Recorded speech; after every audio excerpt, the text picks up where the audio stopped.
Hello viewers, আসসালামু আলাইকুম। কাঁচা আমের এই সময়টাতে আমরা বিভিন্ন ধরনের আচার তৈরি করে থাকি। কারণ আমরা যত আচারই খাই না কেন, এর মধ্যে সবথেকে সেরা আচার হচ্ছে আমের আচার। আমের তৈরি বিভিন্ন রকমের আচার আমরা তৈরি করি এবং সারা বছর জুড়ে সংরক্ষণ করি। আজ আমি আপনাদের সাথে ভীষণ লোভনীয় একটা আমের আচারের রেসিপি শেয়ার করব। বাঙালি আর আচার পছন্দ করে না এমনটা তো হতেই পারে না। আচার দেখে জিভে জল আসে না এমন মানুষ হয়তো খুঁজেই পাওয়া যাবে না। আজকে আমি আচারের যে রেসিপিটা শেয়ার করব, এই আচারের রেসিপিটা কিছুটা চাটনি টাইপের। আচারটা তেলে ডুবে থাকবে না, আবার খেতেও ভীষণ লোভনীয় হবে। আর আমি যেভাবে তৈরি করেছি ঠিক একইভাবে যদি আপনি তৈরি করেন তাহলে পুরো বছর জুড়ে সংরক্ষণ করতে পারবেন, রোদে দেওয়ার ঝামেলা ছাড়াই। তো ভিউয়ার্স, লাইক দিয়ে পুরো রেসিপিটি কন্টিনিউ করার অনুরোধ রইল। এখানে আমি প্রায় 1 কেজি কাঁচা আম আগে থেকে ধুয়ে পরিষ্কার করে নিয়েছি। এখন আমের বোটাটা ফেলে দিয়ে তারপরে আমটাকে মাঝখান থেকে কেটে নিব এবং প্রতিটা আমকে আমি 8 টুকরো করে নিব। আমি কিভাবে করছি তা দেখেন। আর হ্যাঁ, এখানে কিন্তু আমের খোসাটা আমরা ফেলে দিব না। এখনও যেহেতু আমগুলো পরিপক্ক হয়নি, তাই আমের খোসা ফেলে দিয়ে যদি আচারটা করি তাহলে এটা একদম গলে যাবে। তাই আমের খোসা সহই আমি আজকে আচারটা তৈরি করব। দেখেন আমগুলো আমি কিভাবে করে কেটে নিচ্ছি। প্রতিটা আমকে 8 টুকরো করব। এখন আমের খোসা যে অংশটা আছে সেটাকে আমি একটু ডিপ করে কেটে নিব। একটা চাকু দিয়ে এভাবে করে কেটে নিব। তো আমি এখানে সবগুলো আম কেটে নিয়েছি। এখন এখানে পর্যাপ্ত পরিমাণে পানি দিব যাতে করে আমগুলো ডুবে থাকে।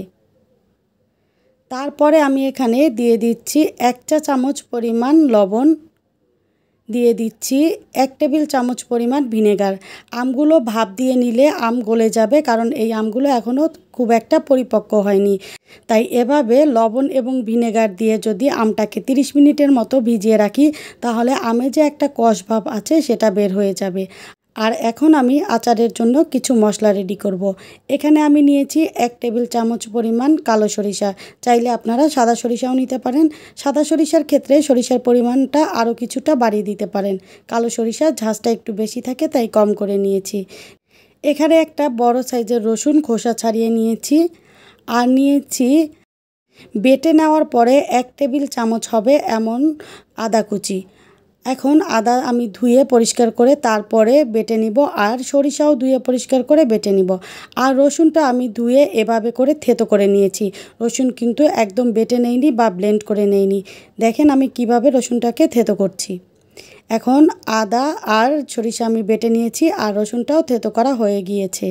আর এই দিকে আমি যে আমটা ভিজিয়ে রেখেছিলাম সেটাও 30 মিনিটের মতো ভেজানো হয়ে গিয়েছে। এখন এখানে দেখেন কতটা কালো কালো পানি বের হয়েছে, মানে আমের কষ বের হয়ে গিয়েছে। আমি এখন পানিটা একদম ঝরিয়ে নিব আম থেকে। দেখেন আম থেকে আমি পুরো পানিটা ঝরিয়ে নিয়েছি। এখন আমি চলে যাচ্ছি মূল প্রসেসে।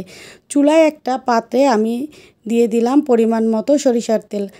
আগেই বলেছি আজকের আচারটা কিন্তু তেলে ডুবে থাকবে না, তাই তেলটা একটু কম দিয়েছি। যারা তেল বেশি খেতে পছন্দ করেন বা আচারের তেলটা বেশি পছন্দ করেন তারা তেলের পরিমাণটা একটু বাড়িয়ে দিবেন। তেলটা হালকা গরম করে তারপরে এখানে দিয়ে দিয়েছি থেতো করে রাখা রসুন। রসুনটা আমি 1 মিনিটের মতো মিডিয়াম আঁচে ভেজে নিব। রসুনটা ভেজে নেওয়ার পরে এখন আমি এখানে দিয়ে দিচ্ছি 4টা শুকনো মরিচ। শুকনো মরিচটা দিয়ে আমি আরও 1 মিনিট মতো ভেজে নিব। যখন শুকনো মরিচ এবং রসুনের কালারটা চেঞ্জ হয়ে যাবে তখন বুঝে নিব যে এগুলো ভাজা হয়ে গিয়েছে। তারপরে এখানে দিয়ে দিলাম আগে থেকে কেটে ধুয়ে রাখা টুকরো করা আমগুলো। আম দেওয়ার পরে কোনো ধরনের মশলা ছাড়াই আমি তেলে 2 মিনিট ভেজে নিব।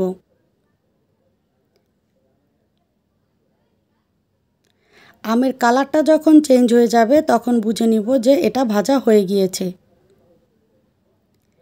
এরপরে আমি এখানে অ্যাড করে দিব আজকের আচারের জন্য ব্যবহার করা মশলাগুলো।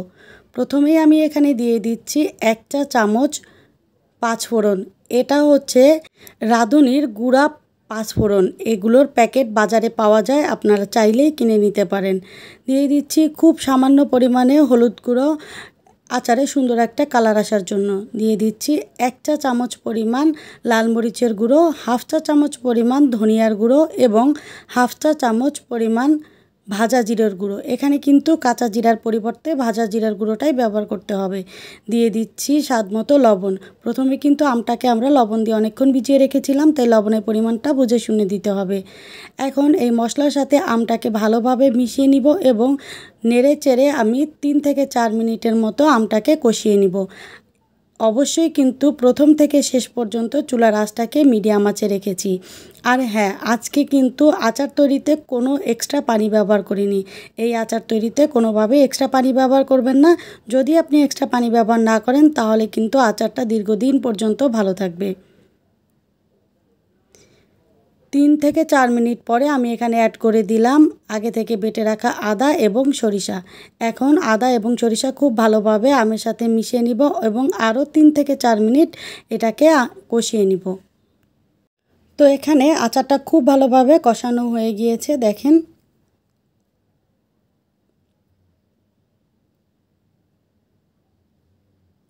আমের যে একটা এক্সট্রা পানি আছে সেটাও কিন্তু একদম শুকিয়ে গিয়েছে।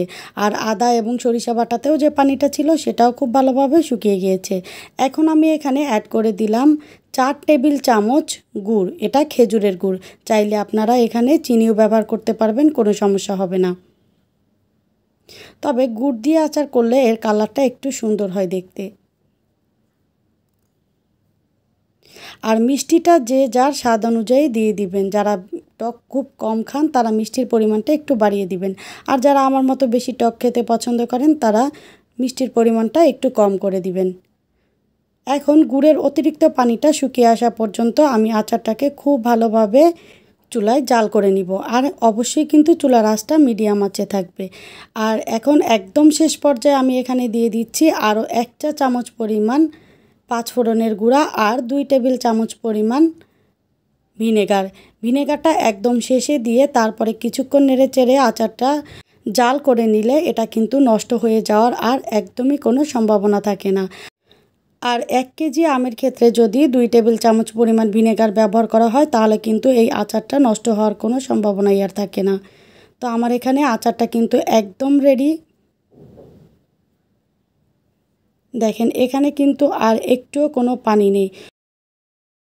তো ভিউয়ার্স, আপনারাও খুব সহজেই এভাবে অতিরিক্ত কোনো মশলার ঝামেলা ছাড়া মজাদার একটি আমের রেসিপি তৈরি করে নিতে পারেন। তো রেসিপিটি ভালো লাগলে অবশ্যই লাইক, কমেন্ট এবং শেয়ার করে দিবেন। আর যারা প্রথমবার আমার রেসিপিটি দেখছেন চাইলে চ্যানেলটা সাবস্ক্রাইব করে পাশে থাকা বেল আইকনের অল অপশনটি সেট করে নিতে পারেন। দেখা হবে পরবর্তী কোনো রেসিপিতে। ততক্ষণ পর্যন্ত ভালো থাকবেন। আল্লাহ হাফেজ।